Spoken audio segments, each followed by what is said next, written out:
Welcome my channel. Tonight's story takes us deep into Louisiana on a single, dark night that history tried to bury. This is the true and disturbing account of an enslaved man and the 11 lives that were lost before dawn. A chain of events so shocking it was whispered about for generations, but rarely written down. Before we begin, tell me where you're watching from, and make sure you subscribe, because uncovering real historical records like this takes serious time, cross-checking, and deep research to separate truth from legend. In the years leading up to that dark night in Louisiana, life on the plantation had become a slow, grinding punishment that wore people down day by day. The land was rich, the sugarcane fields stretching endlessly under the burning southern sun, but the wealth they produced never belonged to the hands that bled for it. Enslaved men and women worked from before sunrise until long after dusk, driven by overseers whose authority was enforced with whips, iron collars, and fear. Hunger was constant, sleep was scarce, and punishment was never far away. By the time the night of violence arrived, the plantation was already a place balanced on the edge of collapse. The enslaved man at the center of this story had lived under these conditions for years.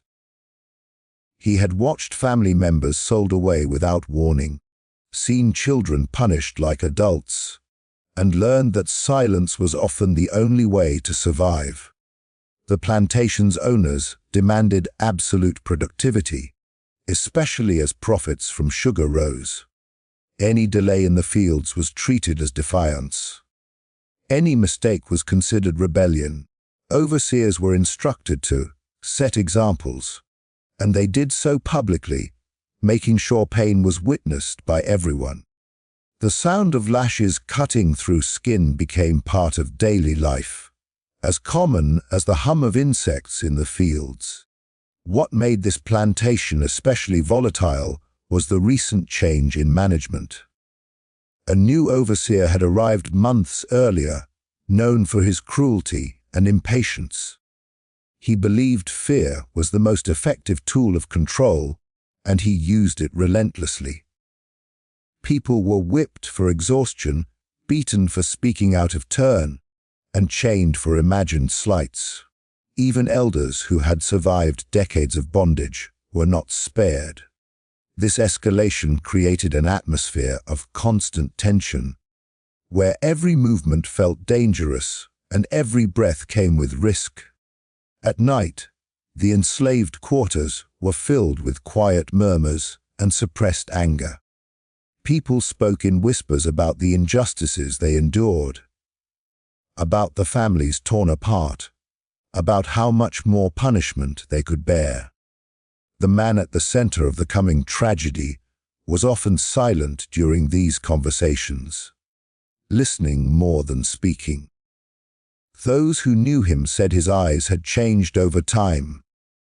Where there had once been fear, there was now something harder to define, a cold resolve shaped by years of suffering and humiliation. Food shortages added to the pressure. Rations were cut as punishment for missed quotas, leaving many weak and ill. Medical care was almost non-existent, and injuries were expected to heal on their own. If someone collapsed in the field, they were accused of pretending. If they died, they were replaced. This constant reminder of disposability stripped away any remaining sense of humanity. The enslaved learned that their lives held no value to those in power, and that realization settled deep into their bones. The plantation owners, insulated by distance and privilege, ignored warning signs. They dismissed reports of unrest as exaggerations and trusted the overseers' harsh methods to keep control. They believed fear would prevent resistance, not realizing it was doing the opposite. Fear was fermenting into something dangerous. Each act of cruelty added weight to a pressure that had nowhere to escape. The enslaved man, who would later be blamed for the deaths of 11 people, had endured more than most. He had lost a wife to illness after she was denied rest, and a child who was sold south when the boy was barely old enough to walk. These losses were never acknowledged. There was no mourning, no justice, no space to grieve. Everything he felt had to be buried deep inside, because showing emotion could be interpreted as weakness or rebellion. By the time that night arrived, the plantation was already soaked in invisible violence. Every beating, every scream, every unmarked grave had laid the groundwork. The darkness that fell over Louisiana that evening did not create the tragedy. It revealed what had been building for years. The air itself felt heavy, thick with unspoken rage and despair. Those who survived later said that something felt wrong long before the first life was lost, as if the land itself sensed what was coming. This was not a sudden eruption of madness. It was the result of systematic cruelty, unchecked power, and the crushing reality of enslavement. The night that claimed 11 lives was born from years of abuse, silence, and suffering. And when the violence finally erupted, it shocked everyone, except those who had lived every day under the weight of that brutality. They knew the truth history often refuses to admit, that such darkness does not appear without warning. It is built slowly and deliberately, by hands that believe they will never be held accountable. The enslaved man at the center of this tragedy did not arrive at that night as a monster or a mystery. He was shaped slowly and relentlessly by the years that came before it. Born into bondage on a smaller plantation in rural Louisiana, his earliest memories were of labor and loss. He learned to walk between rows of crops, learned to stay silent when white men spoke, and learned very young that pain could arrive without warning or reason. Like so many others, his name was rarely spoken with care. To the owners, he was property. To the overseers, he was a tool. To himself, he was a man forced to survive in a world designed to break him.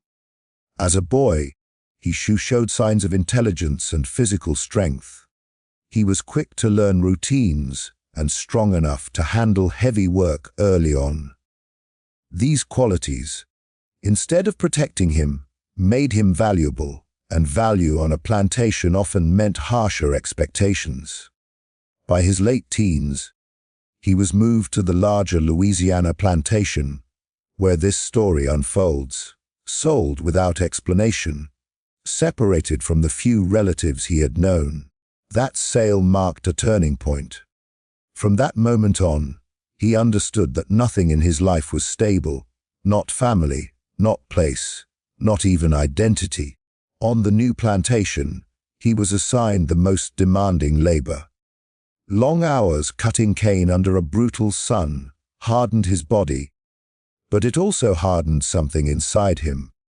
He watched men collapse from exhaustion and be beaten for slowing down. He saw women punished for defending their children.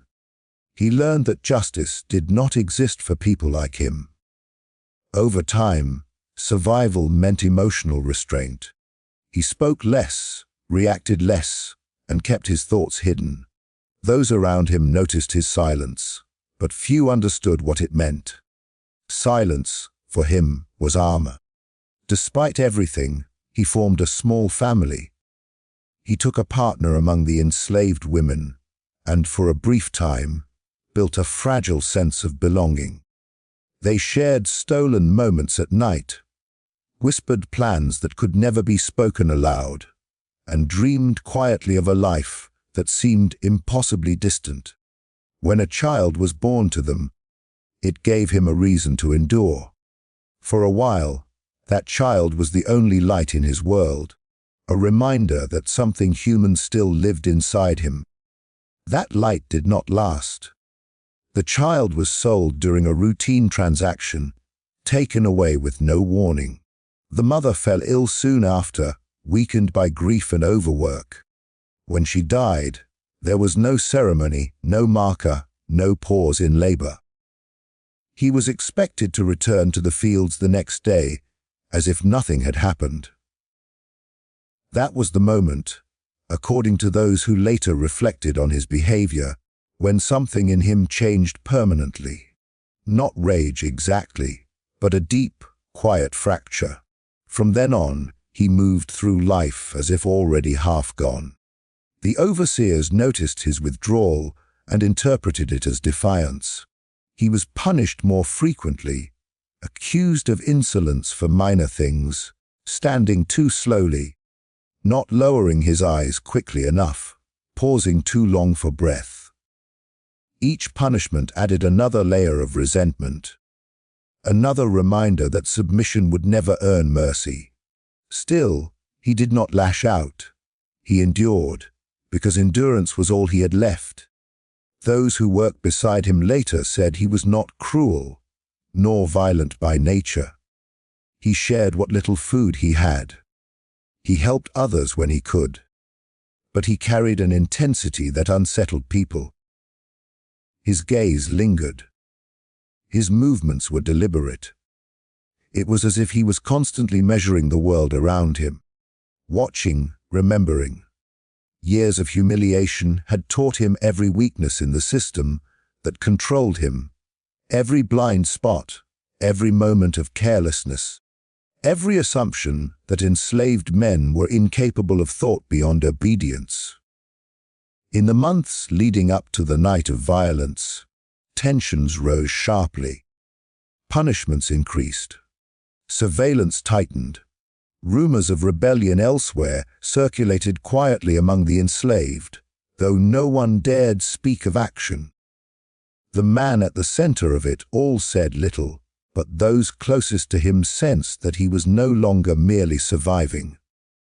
He was waiting, not for freedom in the grand sense, but for an end to the suffering that had defined his entire existence. When history later reduced him to a single night of bloodshed, it erased the years that created that moment. It ignored the boy who had been sold, the husband who had lost everything, the man who had been systematically stripped of dignity and hope. Understanding him does not mean excusing what happened next, but it does mean acknowledging that the violence did not begin with him. It began long before, in a system that treated human lives as disposable and expected silence in return. By the time that night arrived, he was not acting from impulse or madness. He was the product of relentless cruelty, a man whose humanity had been denied at every turn. And when the world finally took notice of him, it was not because of the life he had endured, but because of the lives that were lost when that endurance finally gave way. The first death did not come with a warning cry or a dramatic confrontation. It came quietly, almost unnoticed at first, which is what made it so terrifying. That night began like countless others on the plantation: heavy air, insects buzzing, bodies aching from endless labor.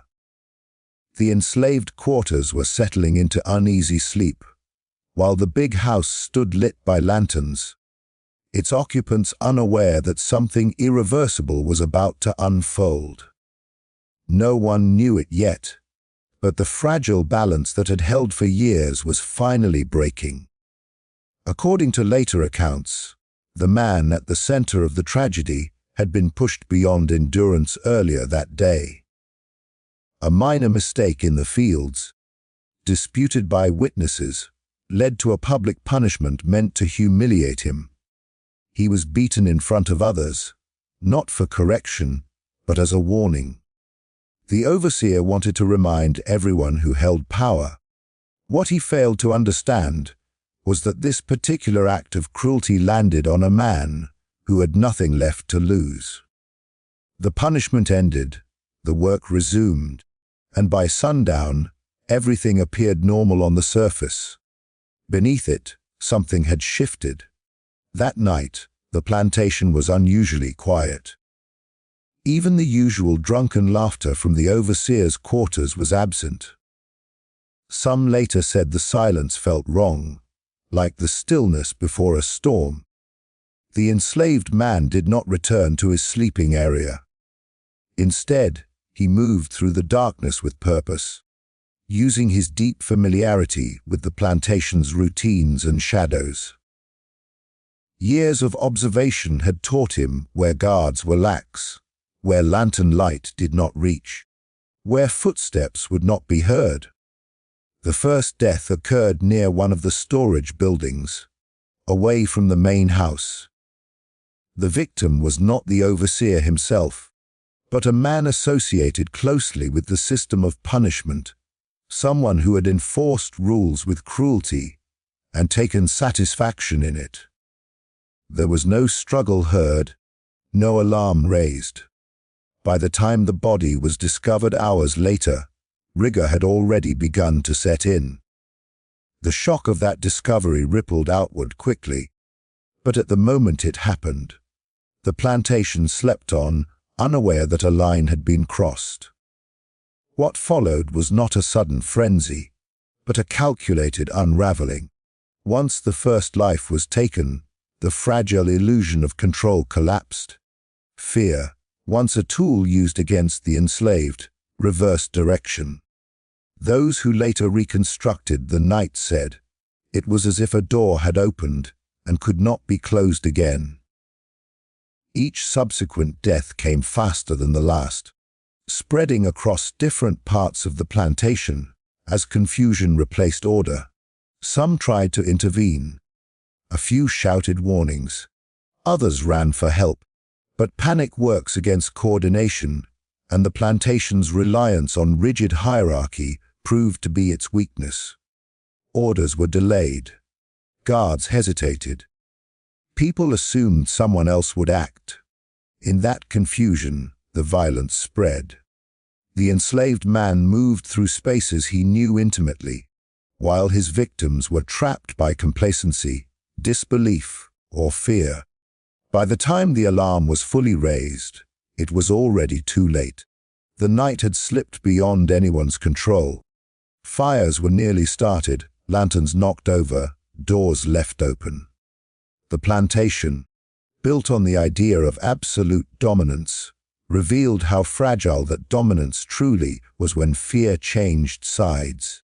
The man who had once been watched and controlled was now unseen, moving freely through the darkness.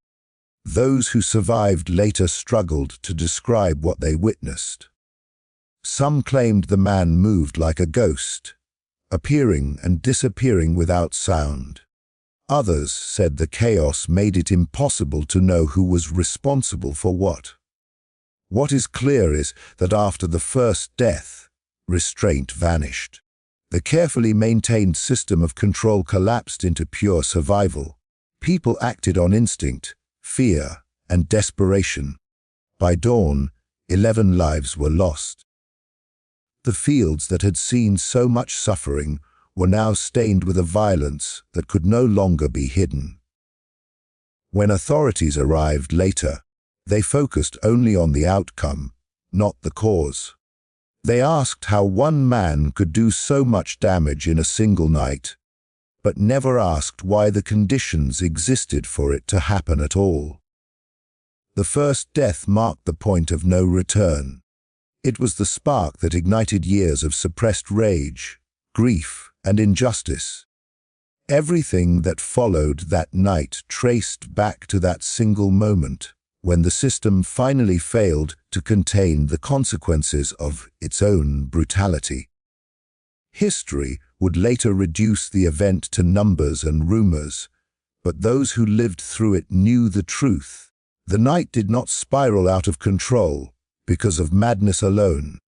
It spiraled because cruelty, left unchecked, eventually answers itself. And once that first life was lost, there was no force left on the plantation strong enough to stop what had been set in motion. By the time the second death occurred, the plantation was already unraveling. What made that night so devastating wasn't just the violence itself, but how quickly control disappeared. The system that had relied on fear, routine, and unquestioned authority collapsed in a matter of hours. People who believed they were untouchable realized too late that the darkness had leveled everyone. The enslaved man moved through the plantation with a familiarity no guard or overseer could match. He knew every path, every blind corner, every place where sound carried and where it didn't. The deaths did not happen in one place. That was part of what made stopping it impossible. They occurred across the property, near the fields, close to the storage sheds, along the paths between the big house and the quarters. Each discovery triggered panic, and panic spread faster than any warning. Men ran in the wrong directions. Others froze, unable to believe what was happening. Some assumed the first death was an accident or an isolated act, never imagining the scale of what was unfolding. Attempts to organize a response failed almost immediately. The overseer's authority, built on intimidation, vanished the moment fear turned inward. Orders were shouted into the darkness, but no one knew who to listen to. Lanterns were dropped, plunging areas into deeper shadow. Gunshots were fired blindly, hitting nothing but trees and walls. In the confusion, people ran straight into danger or locked themselves inside buildings that offered no real protection. What made the situation worse was disbelief. Even as bodies were found, many refused to accept that one enslaved man could be responsible. That assumption, that he was incapable of such action, delayed any coordinated effort to stop him. By the time reality set in, too many minutes had passed. Each delay meant another life lost. Those who later survived said the night felt endless. Time stretched unnaturally, as though dawn would never come.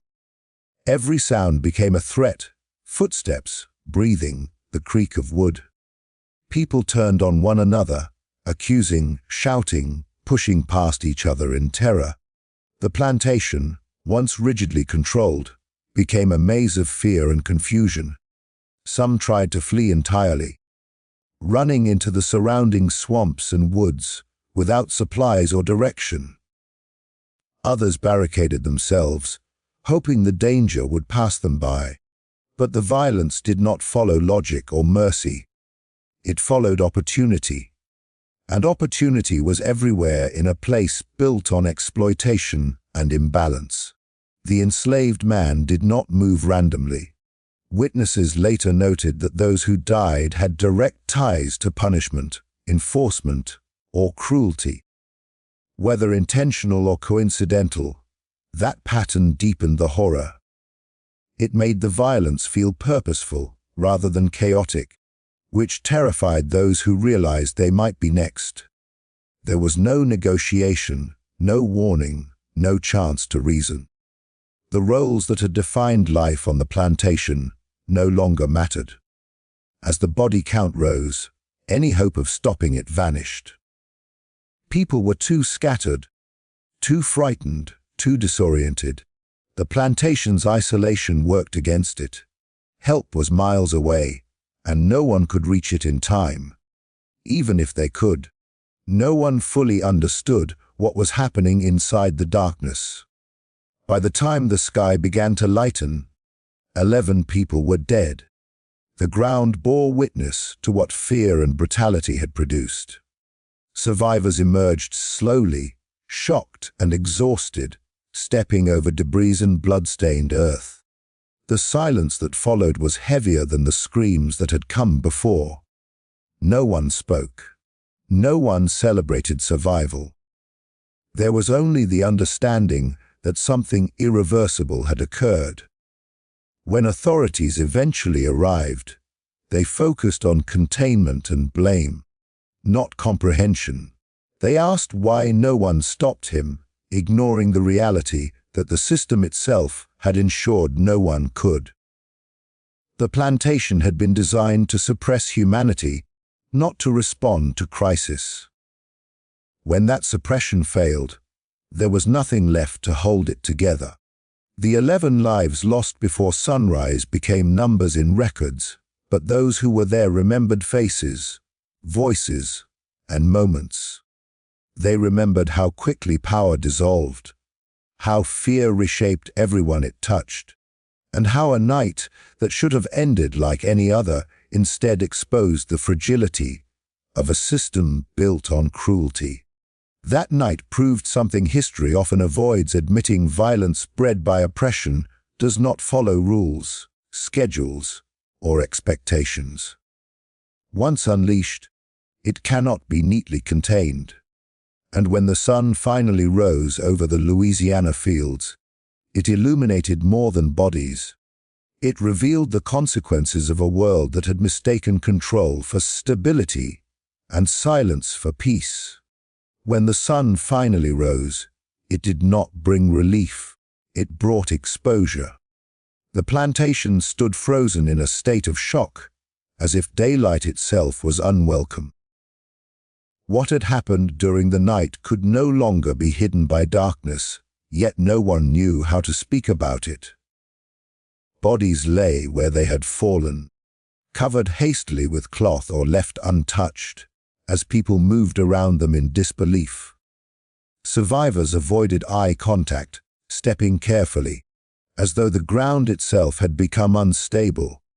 The air was heavy, not just with death, but with the realization that the plantation's carefully maintained order had been shattered beyond repair. The first instinct of those in power was not mourning, but control. Before any outside authority arrived, the plantation owners and remaining overseers began shaping the narrative. They decided who could speak and who could not. Enslaved people were ordered back to work almost immediately, as if routine could erase what had occurred. Anyone who hesitated was threatened. Anyone who asked questions was silenced. The message was clear: the night was over, and it was never to be discussed again. The enslaved man at the center of the tragedy was either captured or disappeared. Records differ, and that uncertainty was intentional. Conflicting accounts were filed, altered, or destroyed. Some documents claimed he was killed while resisting arrest. Others suggested he fled into the swamps and was never found. What mattered most to those in charge was not the truth, but containment. A clear ending would invite scrutiny. Ambiguity allowed the story to fade into rumor. When local authorities finally arrived, they were met with rehearsed explanations. The deaths were framed as isolated acts of madness, accidents of chaos, or the result of outside interference. The deeper causes, brutality, punishment, years of abuse, were carefully excluded. Investigations were rushed. Witnesses were selectively interviewed. Enslaved people's testimonies were dismissed or never recorded at all. What should have been a reckoning became a procedure. Funerals, if they could be called that, were quick and unceremonious. The 11 lives lost were reduced to obligations that needed to be cleared away. There were no public memorials, no markers to acknowledge the night's horror. Families were instructed to grieve privately and briefly. The plantation could not afford prolonged mourning, not emotionally, and certainly not economically. For the enslaved community, the aftermath was suffocating. They were watched more closely than ever. Patrols increased. Punishments became harsher, justified by the fear that something like this could happen again. The very people who had suffered most from the system were blamed for its failure. Silence was enforced not just by threats, but by survival. Speaking meant risking everything. Whispers still circulated, of course. At night, in low voices, fragments of the truth were shared. Names were remembered. Details were passed down carefully, altered just enough to protect those who spoke. Memory became resistance. While official records erased the night, oral history preserved its shadow. But even these stories carried fear. Fear that someone might overhear. Fear that the past could punish the present. The plantation owners understood that fear could not be allowed to spread beyond their land. Neighbors were reassured.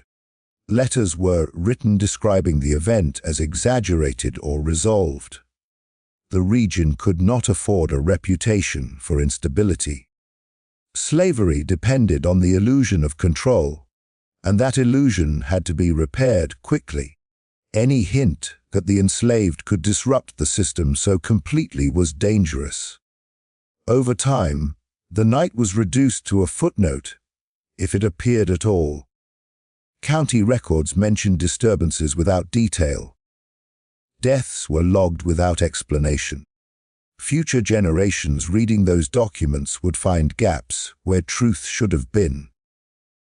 Those gaps were not accidental. They were deliberate absences, created to protect a system that could not survive honest examination. Yet silence has a way of preserving weight. Even as years passed, people avoided certain paths on the plantation. Certain buildings were left unused. No one lingered in places where the deaths had occurred. Fear lingered, unspoken but present, shaping behavior long after the event itself had faded from conversation. For the enslaved, the silence was a second punishment. Not only had they endured the night, but they were denied the right to remember it openly. Grief without acknowledgement becomes something else, heavier, sharper. It embeds itself into daily life. That unspoken trauma traveled with them, even when they were sold, relocated, or freed. The story changed forms, but it did not disappear. The immediate aftermath was not justice, nor healing, nor understanding. It was suppression. It was a calculated effort to pretend that the plantation system had not produced exactly what it was designed to produce. By forcing silence, those in power believed they could erase consequence. They were wrong. Because while the records were altered and the voices were muted, the truth did not vanish. It waited in whispered memories, in broken documents, in the unease that never fully left that land. The silence imposed after that night did not end the story. It ensured that when it finally resurfaced, it would do so with even greater force, carrying not just the memory of 11 lost lives, but the indictment of an entire system that tried, and failed, to bury the truth. Long after the plantation itself faded from prominence, the story refused to disappear. It changed shape, softened in places, sharpened in others, but it never truly died. What survived were rumors first. Fragments passed between generations, hints of a night when the rules broke and never fully returned. People spoke carefully, often indirectly, as if naming the event too clearly might summon it back. In nearby towns, elders warned children away from certain roads, certain stretches of land, without fully explaining why. Fear became folklore, and folklore became a shield for truth that could not be spoken openly. As years turned into decades, the details blurred, but the core remained intact. 11 lives lost. One enslaved man. One night. Those elements stayed fixed even as everything else shifted. Some versions portrayed the man as a monster, others as a ghost, and some as a symbol of divine punishment. The contradictions were not accidental. Each retelling reflected the fears and beliefs of the people telling it. For some, the story was a warning about rebellion. For others, it was proof of long, suppressed injustice finally breaking through. The legend adapted to survive. Formerly enslaved families carried their own versions, often more precise, more human. Names were remembered when official records forgot them. Relationships were recalled. The cruelty that preceded the night was never left out in these accounts. While public narratives focused on the violence itself, private stories focused on what led to it. In this way, memory became a quiet correction to history, filling in the gaps left by deliberate silence. Travelers passing through the region in later years wrote vague references in journals and letters. They mentioned uneasy locals, abandoned structures, and land that seemed avoided even when it would have been useful. Some claimed to hear stories in taverns late at night, always after enough time had passed for caution to loosen. Others noted how conversations would abruptly stop when certain topics arose. The land carried a reputation that could not be erased by paperwork. Religion absorbed the story as well. Preachers used it as a cautionary tale, though often stripped of context. In sermons, the enslaved man became a lesson about sin, chaos, or divine judgment, depending on the message being delivered. Rarely did these retellings address the brutality that shaped him. Still, the story's persistence showed how deeply it had embedded itself into the region's collective consciousness. Even when distorted, it survived. By the early 20th century, historians encountered the mystery indirectly. They noticed irregularities in plantation records, sudden drops in population numbers, and unexplained transfers of ownership. Some dismissed these as clerical errors. Others suspected something more. A few attempted to investigate further, but without testimonies officially recorded. They found themselves facing intentional gaps. The absence of information became its own kind of evidence, pointing to something deliberately concealed. Local legends filled those gaps for anyone willing to listen. Children dared each other to visit the old grounds at night. Stories circulated of strange sounds, of shadows where none should be, of an unease that settled in the chest without explanation. Whether these experiences were real or imagined mattered less than what they represented. Unresolved history has a way of manifesting itself emotionally, even when facts are obscured. In some versions of the legend, the enslaved man never died. He vanished into the swamps and forests, becoming something more than human in the retelling. In others, his spirit remained bound to the land, restless and watchful. These supernatural elements were not about fear alone. They were expressions of unfinished business, of a truth that had never been acknowledged or reconciled. When justice is denied, stories fill the void. The families of those who died carried a different burden. For them, the legend was both a wound and a warning.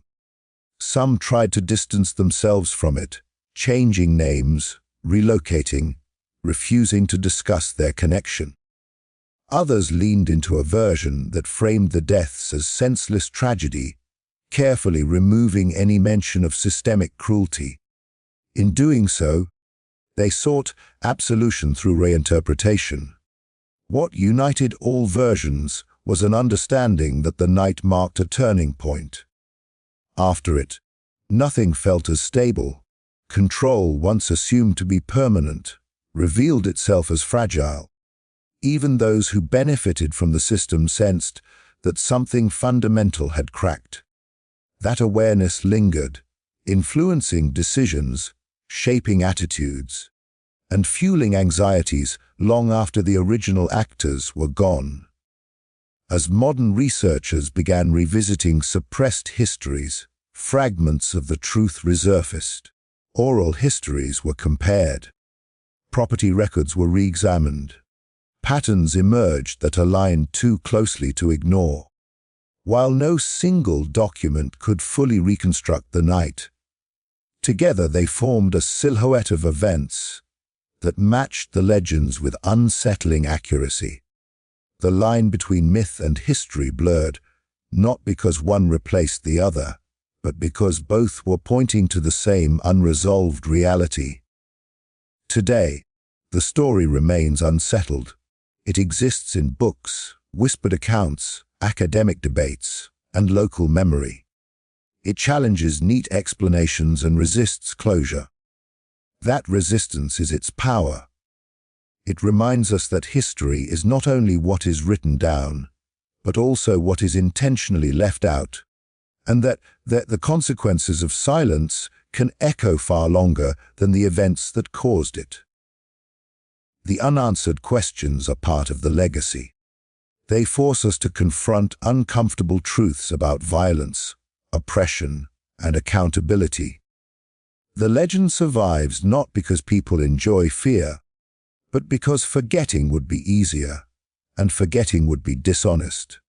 In surviving, the story demands recognition, insisting that the lives lost, and the conditions that led to their loss, are not reduced to footnotes or folklore alone.